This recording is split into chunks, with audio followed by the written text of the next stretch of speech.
जिसको पुत्र प्राप्ति नहीं है अथवा जिसको संतान की प्राप्ति नहीं है, बहुत दिनों से प्रयास किया जा रहा है, संतान नहीं हो रही है, पुत्र नहीं हो रहा है अथवा पुत्री नहीं हो, संतान नहीं हो रही है, किसी कारण बस बहुत सारे उपाय कर लिए फिर भी संतान का मुख देखने को नहीं मिल रहा है, तो स्पष्ट लिखा है शिव महापुराण में, ऐसे व्यक्ति को महादेव का घृत धारा, घी की धारा से अभिषेक करना चाहिए। अगर वंश का विस्तार करना है तो घी की धारा से, घृत की धारा से शिव का अभिषेक करना चाहिए। दूसरी बात बड़ी अद्भुत कही है, जो व्यक्ति कुबेर जैसा खजाना चाहता हो, कुबेर जैसी संपत्ति चाहता हो, अच्छा लक्ष्मी किसको चाहिए भाई, हाथ उठा के बताओ। अच्छा बहुत सारे लोग ऐसे भी हैं जो लक्ष्मी नहीं चाहते, कोई बात नहीं, नहीं चाहो तो मैं उपाय नहीं बताता हूं, चाहिए तो हाथ उठाओ। पीछे वाले लोग हाथ नहीं उठा रहे, पीछे वालों को नहीं बताऊंगा। बड़ा अचूक उपाय है शिव महापुराण का, जिसे कुबेर जैसी संपत्ति चाहिए। कुबेर की संपत्ति कभी नष्ट नहीं होती, तो उसे क्या करना चाहिए? शिव महापुराण कहता है, जो कुबेर जैसी संपत्ति चाहता हो, ऐश्वर्य चाहता हो, वैभव चाहता हो, समृद्धि चाहता हो, उसको शहद से शिव का अभिषेक करना चाहिए। जय हो। शहद की धारा के साथ महाअभिषेक करना चाहिए, जिसको कुबेर जैसी संपत्ति चाहिए। अच्छा मुक्ति किसको चाहिए? मुक्ति के लिए लोग ज्यादा हाथ उठा रहे हैं, संपत्ति के लोग समझ गए हैं, बोले संपत्ति तो यहीं रह जानी है। और बात भी सही है, एक आदमी को खूब संपत्ति मिली और सारी संपत्ति बेच बेच के खा रहा था।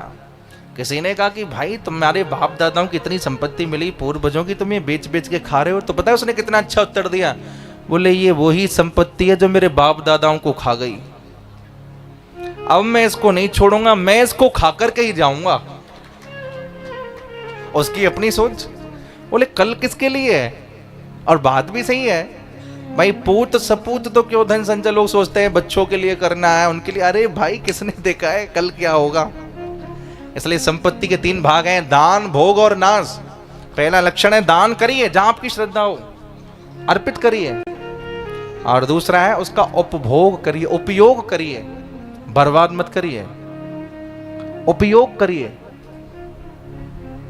दान, भोग, और तीसरी वस्तु है नाश। लक्ष्मी का एक नाम है चंचला, ये किसी की नहीं होती, ये केवल नारायण की है। आज आपके पास है तो कल किसी और के पास। अगर आपके पास है तो उसे नारायण की सेवा में लगाइए, उसे शिव की सेवा में लगाइए, शक्ति को शक्तिमान की सेवा में लगाइए।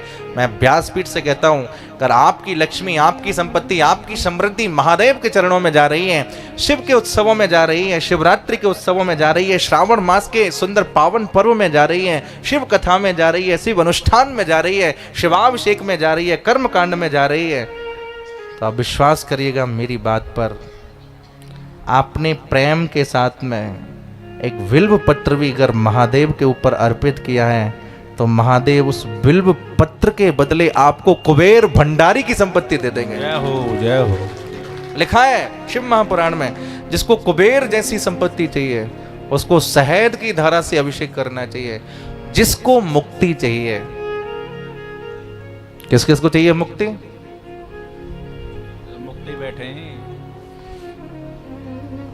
मुक्ति नहीं चाहिए। आप लोग मुक्त हो गए हैं तभी तो शिव कथा सुनने आए हैं। बोलो राधे राधे, राधे जरा राधे, जोर से बोलो राधे राधे, हर हर महादेव, हर हर महादेव। लिखा है शिव महापुराण के महात्म्य में, लिखा है जीवन मुक्त जो होते हैं उनकी शिव के चरणों में रति होती है, उनकी महादेव के चरणों में प्रीति होती है।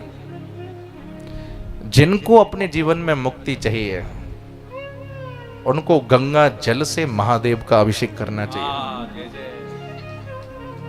4 चीजें हमारे यहाँ। नमस्कार प्रियो भानु, भगवान सूर्य को क्या प्रिय है? नमस्कार। क्या प्रिय है? जोर से बोलो, नमस्कार। जम के बोलो। इसलिए हम लोगों को प्रातःकाल जग करके सूर्य भगवान को अर्पित करना चाहिए जल। आदिदेव नमस्तुभ्यं प्रसीद मम भास्कर दिवाकर नमस्तुभ्यं प्रभाकर नमोस्तुते। जो संसार में अपना प्रकाश चाहता है उसको सूर्य उपासना करनी चाहिए, प्रातःकाल सूर्य उपासना।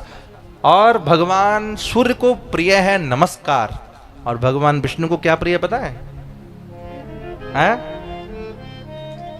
अलंकार प्रिय विष्णु। विष्णु भगवान को अलंकार बहुत प्रिय, आभूषण। विष्णु भगवान की सेवा करो तो खूब अलंकार धारण कराओ, ठाकुर जी के खूब सोने चांदी के बर्तन बनवाओ उनकी सेवा के लिए। संपत्ति है तो खूब हीरा पन्ना जवाहरात के हार बनवाओ, अपने लिए नहीं, ठाकुर जी के लिए।